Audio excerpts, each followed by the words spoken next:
Hello! This might be a topic you have never, ever considered before, or it might be something you've thought about a lot. Either way, I hope you find this video interesting, as the first analysis I'm doing on this channel, which, as I've said, is going to be primarily about analysis. It might be a weird choice to start with Game of Thrones, especially since there's other things that I'm much more interested in or know more about, but I'm starting here because it's something I've recently discussed with people, and I know there's a lot of viewpoints on. So I'm going to be analyzing two characters, Sansa and Arya Stark. I know there's plenty of other female characters in Game of Thrones, certainly more than in Lord of the Rings, which you can watch me complaining about in my reaction videos. And I love a lot of them, and might talk about them in the future. But this is a look specifically at the Stark sisters because I think they represent two very different kinds of female characters, and I think it makes for an interesting potential discussion. Before we get into that, I just want to pose a quick question to you all. So I watched Game of Thrones back in March of this year, and obviously I didn't record reactions as I hadn't started this channel yet. But I did take detailed notes while I was watching each episode of my reaction to what was happening on the screen, and I could read those out in a video and potentially include a picture of what the reaction was to. I also posted thoughts after each season, which would be included in that. So please let me know if you're interested in that, and I will post them on the channel. Okay, so Sansa Stark and Arya Stark. First of all, I love both of these characters. I love all of the Starks, even Rickon.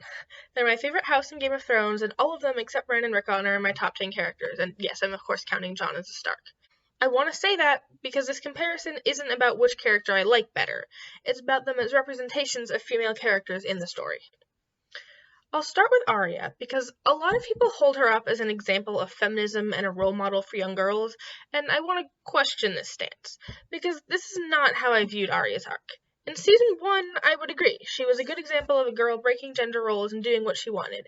In Seasons 2 through 4, she was just trying to survive, and I still liked her and her character a lot and could see her as a role model, even as she got more violent. But once we get to Season 5 and her Faceless Men storyline, I stopped seeing her this way. It seemed pretty clear to me that her arc was about becoming driven by vengeance and violence. While this is understandable, given all that she has suffered, it's hardly something I would consider feminist or being a good role model. Arya by Season 7 was quite literally a serial killer. Her wiping out House Frey was satisfying to watch, certainly, but it's also very concerning to watch a girl of 14 or 15 wipe out the entire male line of a noble house without batting an eye. And especially one we've watched grow up. I was very concerned for Arya's mental state at this point, not really cheering her on. The next episode, however, has one of my favorite Arya scenes of the show, when she is at the crossroads and must choose to go to either King's Landing or Winterfell. Her choice to go to Winterfell, to me, represents her starting to choose to go back to a life with more than revenge in it and choosing her family. And this arc continues through Season 8. There's a brief detour about her fighting with Sansa, but we'll get back to that.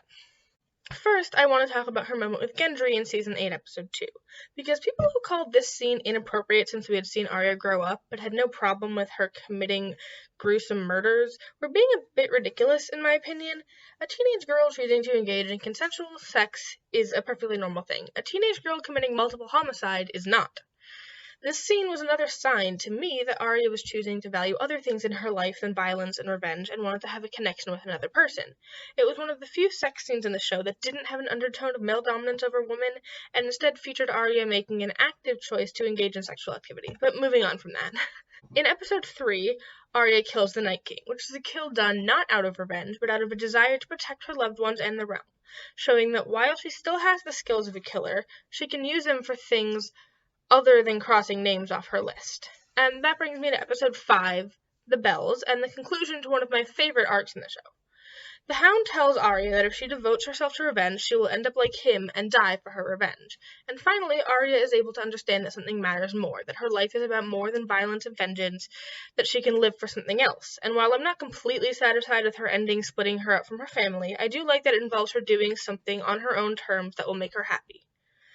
Which is what makes Arya a great character, but not particularly a great model, at least not unless her whole arc is taken into account. But in order to be this character, Arya sheds a lot of traits that would be traditionally considered feminine. And while some women certainly do choose to reject such traits, this happens with a lot of strong female characters in literature, television, and movies. The not like other girls trope sends the message that femininity is bad.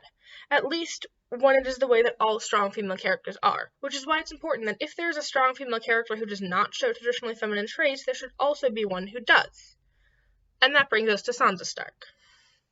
Sansa starts the series off as, to put it lightly, annoying. She is obsessed with being a queen and songs and fairy tale heroes. But while it's true that Sansa's actions in Season 1 aren't exactly admirable, it's important to question why so many people dislike her so much. Yes, she's naive and makes mistakes, but she's a child.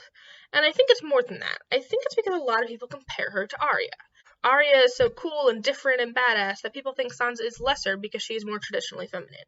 I didn't particularly like Sansa in Season 1, but I never compared her to her sister, and I don't think we should. In Season 2, Sansa starts to gain more political awareness, and this starts my favorite character growth in Game of Thrones.